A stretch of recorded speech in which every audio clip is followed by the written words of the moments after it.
কোনো বিচার করা যাবে না।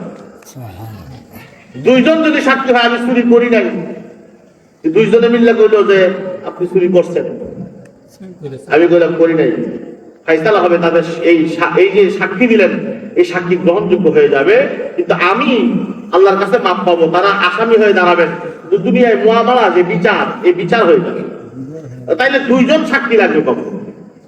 কিন্তু হুযায়ফা নামে আল্লাহর হাবিবের একজন সাহাবী ছিলেন, আল্লাহর হাবিব তার জন্য আইন করে দিলেন পৃথিবীর সবার জন্য এক আইন, তোর জন্য আরেক আইন।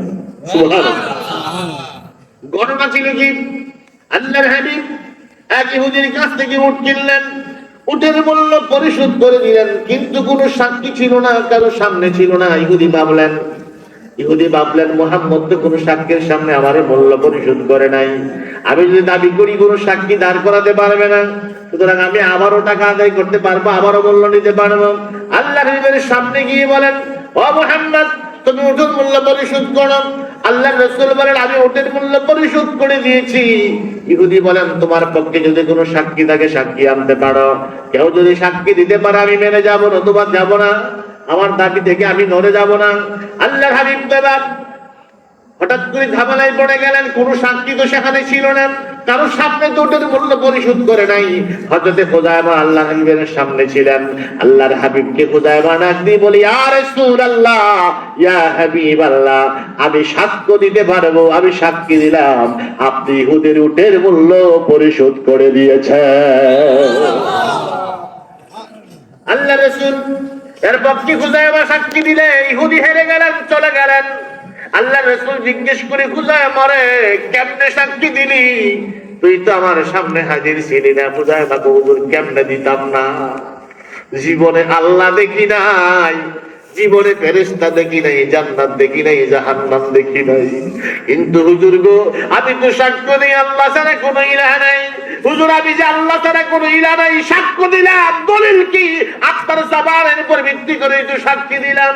হুজুর আমি যদি আল্লাহ আছে সাক্ষ্য দিতে পারি আপনার জবানের উপর ভিত্তি করে, জান্নাত জাহান্নাম জীবনে দেখি নাই, যদি সাক্ষ্য দিতে পারি আপনার জবানের উপর ভিত্তি করে।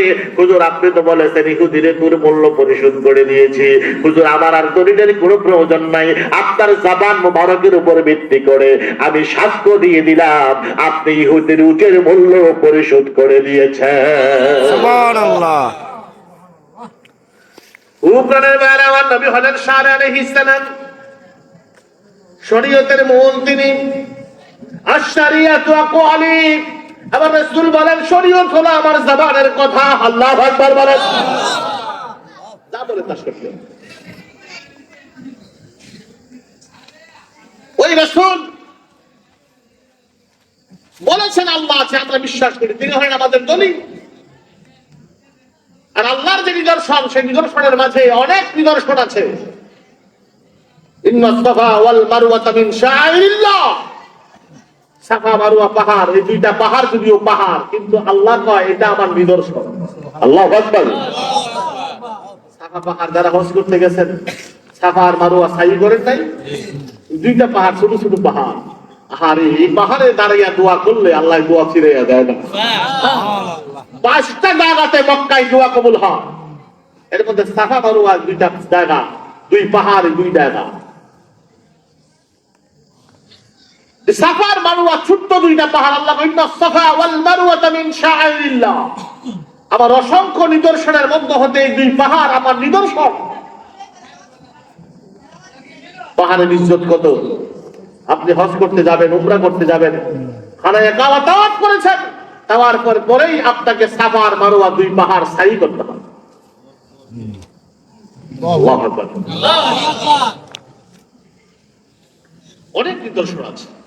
শাহ ওয়ালিউল্লাহ মুহাদ্দিস দেহলভী রাহমাতুল্লাহ আলাইহি হুজ্জাতুল্লাহিল বালিগা কিতাবে এই আয়াতটি সামনে এনে তিনি বলেন যে আল্লাহ অনেক নিদর্শন, কিন্তু এর মধ্যে বড় নিদর্শন হলো 4টা।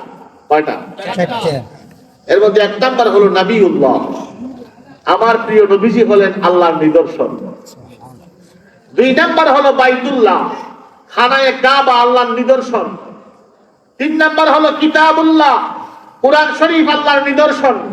4 নাম্বার হলো ইবাদাতুল্লাহ, নামাজ, এটা আল্লাহর নিদর্শন। এই 4টা বড় নিদর্শন সুতরাং আপনি যদি আমার নবীর প্রতি যদি আপনার তাজিম না থাকে, আপনি যতই নামাজি হন কোনো লাভ নাই, যতই পর্দা আপনি টুপি পরেন পাগড়ি পরেন কোনো লাভ নাই।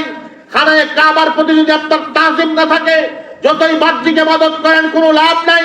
কোরআনের প্রতি যদি আপনার তাজিম না থাকে, আপনি যতই বন্দেগী করেন কোনো লাভ নাই।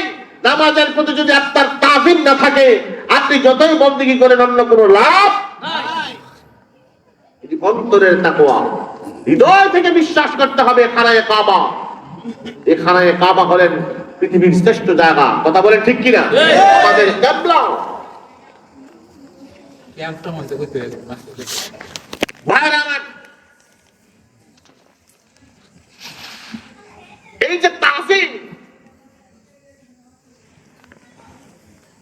তাজিম আমার নবীকে তাজিম করা, এটা অন্তরের তাকওয়া। খানায়ে কাবাকে তাজিম করা অন্তরের তাকওয়া। অনেক ভাইরা আমার বলে, আমরা অনেক সময় কিয়াম করি, রাসূল জ্ঞান আয়েনি দাঁড়ায় সালাম দিতে। নবী আসার প্রয়োজন নাই।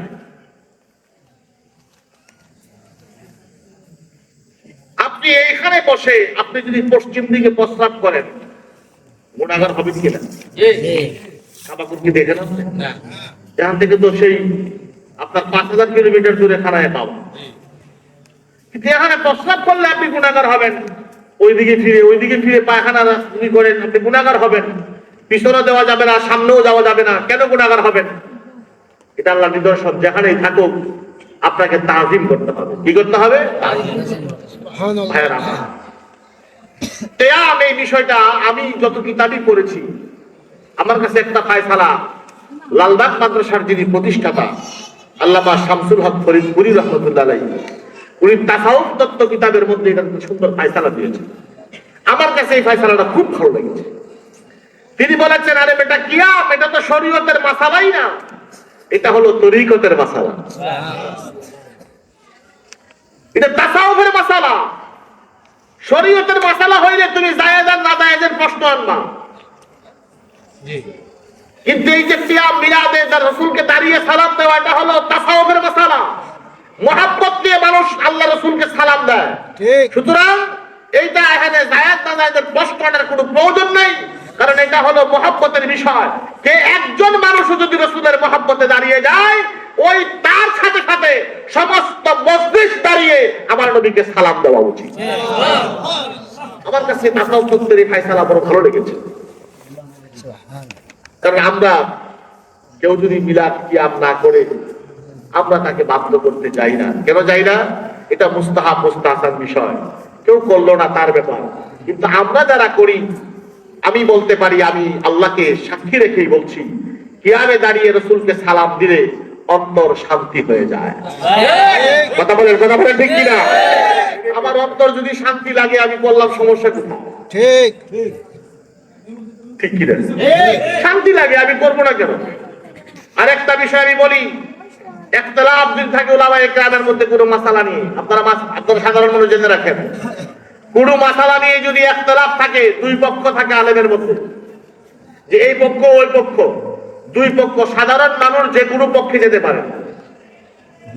সাধারণ মানুষের জন্য তখন রাস্তা উন্মুক্ত হয়ে যায়, যে কোনো পক্ষে যেতে পারে, যেহেতু আলেমরা ডিভাইডেশন আছে, দুই পক্ষে আলেম আছে, এক পক্ষ বলছে এই, আরেক পক্ষ বলছে এই। সুতরাং সাধারণ মানুষের ফায়সালা হলো তারা যে কোনো পক্ষেই যেতে পারেন।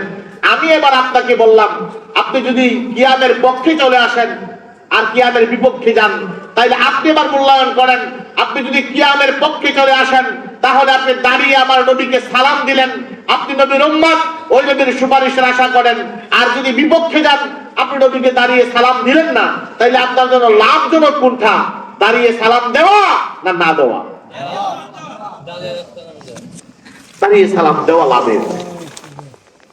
ঠিক। সুতরাং আপনি লাভটাই যেটা ভালো কাজ এটাই করবেন। জায়েজ না জায়েজের মাসালা খুঁজে লাভ নাই। এই জন্য যে করে তাকে করার সুযোগ দেবেন, ভালোভাবে করুন। আর যে করে না, তারে জোর করে ঘাট ধরে করানোর দায়িত্ব আপনার না। কেন? এটা মুস্তাহসান বিষয়, সে করতেও পারে নাও করতে পারে। তবে আল্লামা শামসুল হক ফরিদপুরি রহমতুল্লাহ তিনি বলেছেন, একটা মানুষও যদি নবীর মুহাব্বতে দাঁড়ায়, সব মানুষের উচিত তার সাথে দাঁড়িয়ে রসুলকে সালাম দেওয়া। যা হোক বন্ধুরা, আমি আয়াতে কারিমা তিলাওয়াত করছিলাম, কষ্ট হচ্ছে আপনাদের?